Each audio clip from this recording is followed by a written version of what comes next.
Hey, how's it going? This is Melinda and welcome to my channel. Today I'm going to share with you some records that I picked up over the weekend. I did a couple of sound quality shootouts and I'm going to share with you what I think on that, as well as a couple of disappointments that came my way.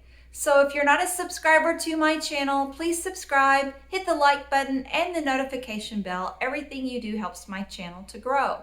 So let's go ahead and get started. Here in the United States, it is cold and it can be very boring. My husband and I decided to go out over the weekend. We wanted to get out of the house and do a little record shopping. At least I wanted to do some record shopping. My husband just happens to be a really good sport and goes along with me. And we went to a place called Space Monkey in Evansville, Indiana. It's one that I haven't been to very often and wanted to go. I have a friend from high school that I ran into while I was there. So it was great to see you, Tom, if you happen to see this video. And I found a record that I had been wanting in my collection for a very long time. It is a record that if you've been collecting, for a really long time, I'd say 10, 15 years ago or more, you have this one in your collection already. It was probably a dollar bin record for a long time. But for newer collectors like me, this is one I needed in the collection. And I finally found a good copy. So this is Norman Greenbaum's Spirit in the Sky.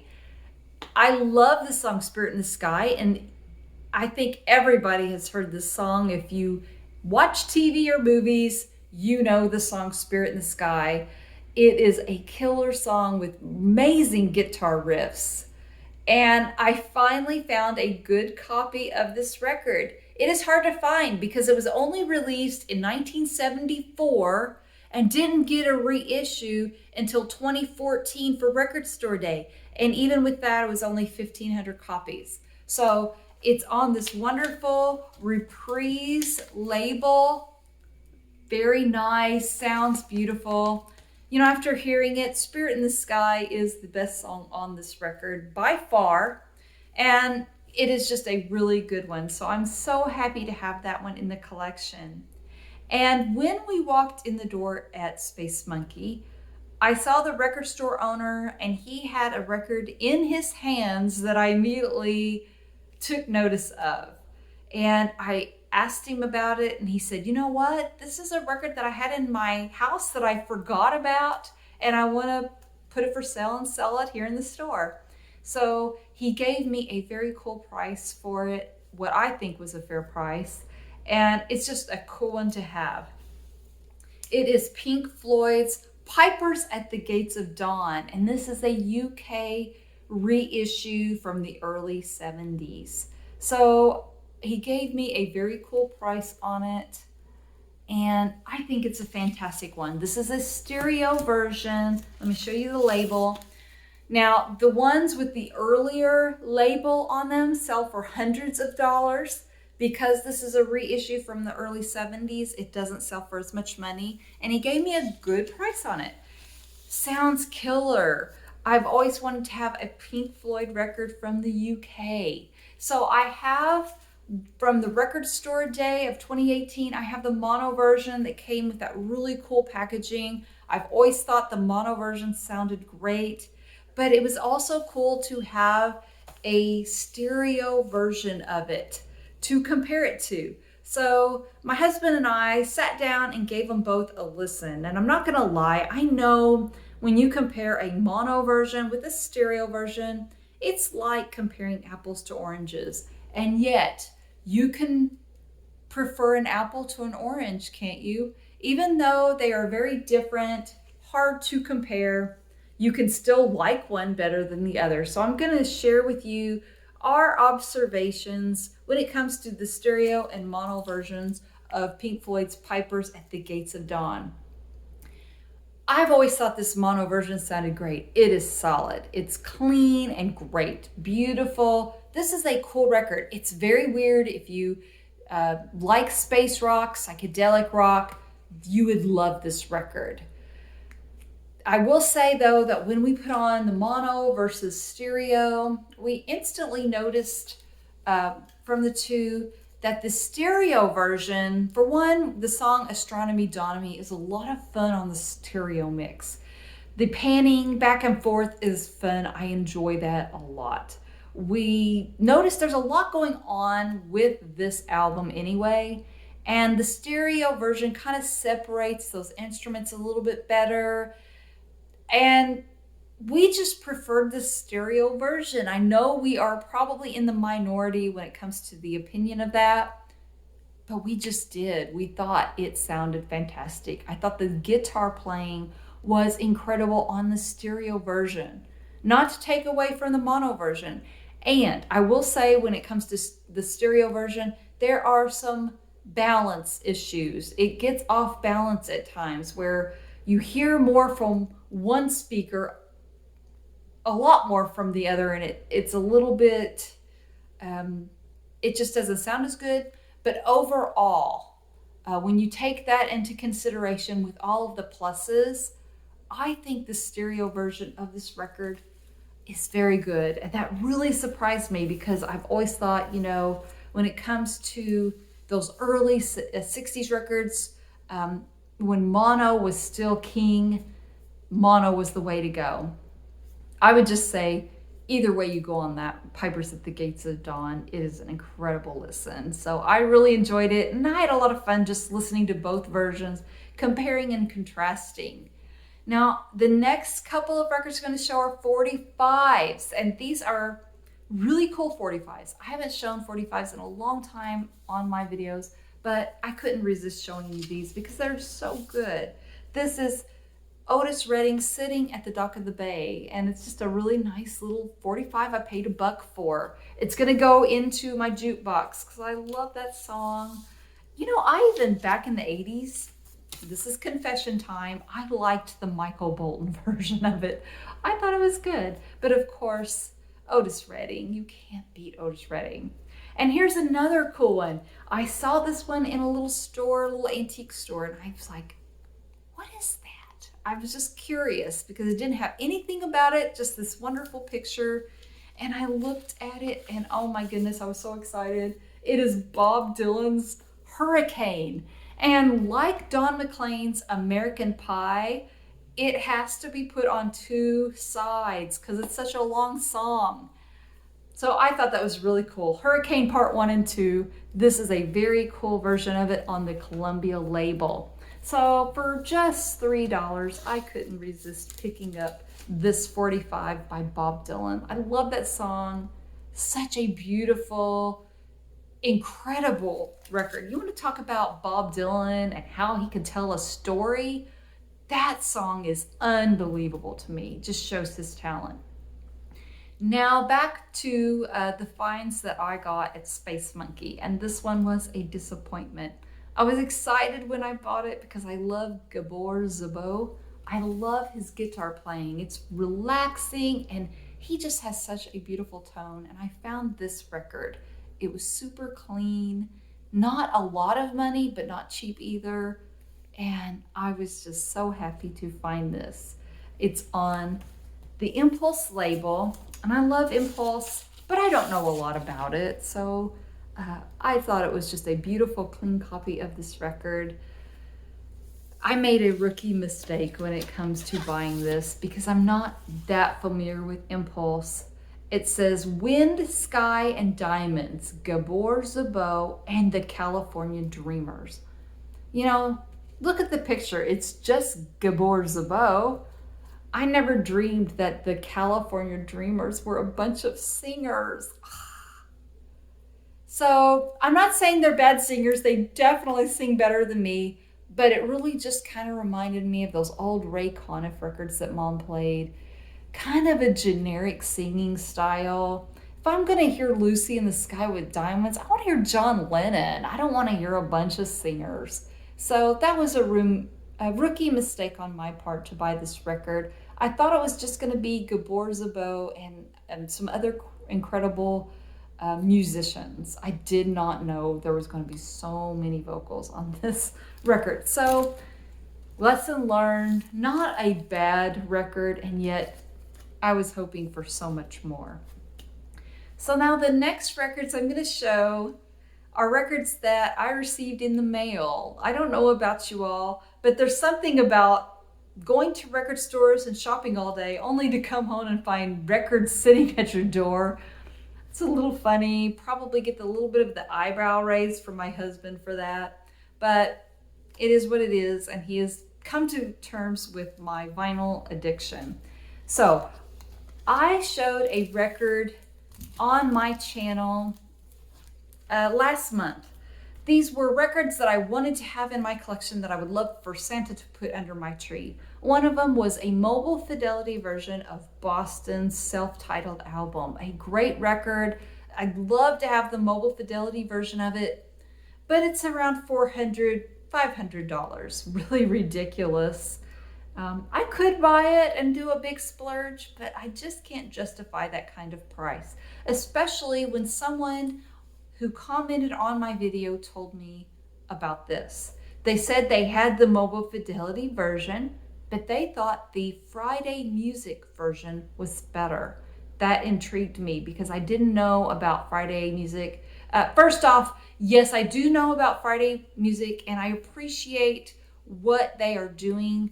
They have been reissuing albums from the late 80s, very early 90s, when the hair metal bands were no longer cool or whatever. But I have bought Friday Music titles like The Damn Yankees. I love that they reissued their first album. I think that's fantastic. And they've just been doing a good job on that. Sound quality wise, I haven't been as impressed. I don't think they're terrible, but they certainly don't rise to the top of the level when it comes to sound quality for me.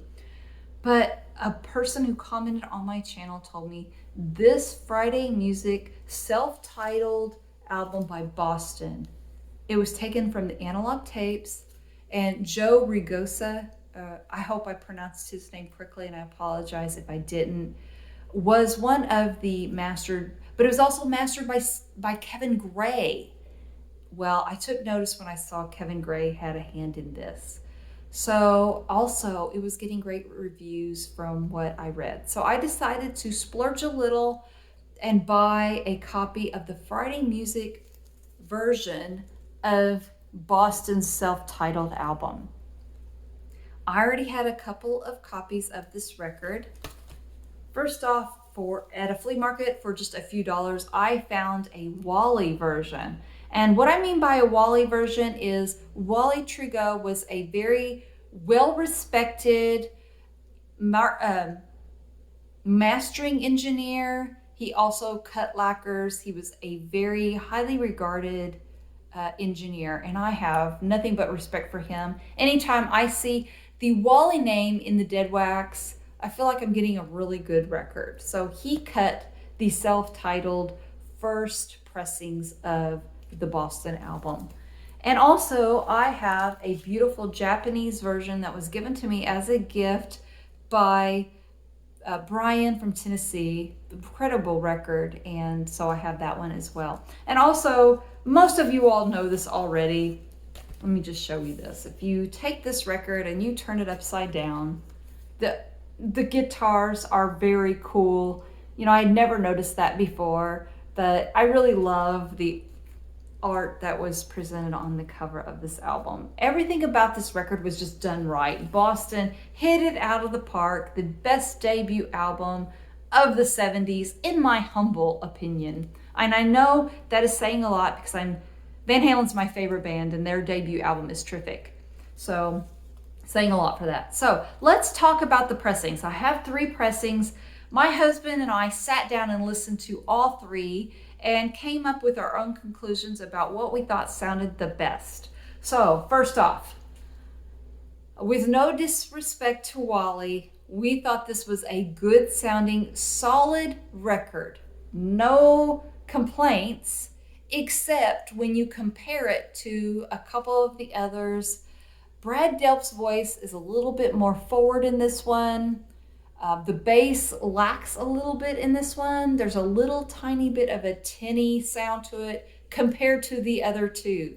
And I know for a lot of you, the Wally version is the go-to, and I respect that. but for our ears, we honestly thought this one was the least of the three. And we thought the Japanese version was gorgeous. And I know that the Japanese pressings have a reputation for not having good bass, but we thought the bass on this one was good and very nice copy. This is a gorgeous record. But I have to say, this Friday music version of it just really is good. The soundstage explodes on this version of this record. It is so well balanced and so solid. Brad Delp's beautiful lyrics, incredible voice. What a talent he was. I mean, just one of the best vocalists of all time. But they put him back a little bit and allowed for the guitars, the drums to really come alive. I think this is the best sounding version of this record. And it's available if you go on Discogs, because I don't think you'll find this in stores anymore. This is a beautiful copy. I happened to get the black vinyl version of it from 2010. I had to buy it on Discogs for a fair price. A little more than I would want to pay for a common record, but it was well worth it for me. And it has been reissued on blue and red vinyl. So to me, the Friday music version cut by Joe Ricosa and Kevin Gray is my favorite version of this record. And now I'm going to show you a couple of records that were waiting for me when I got home.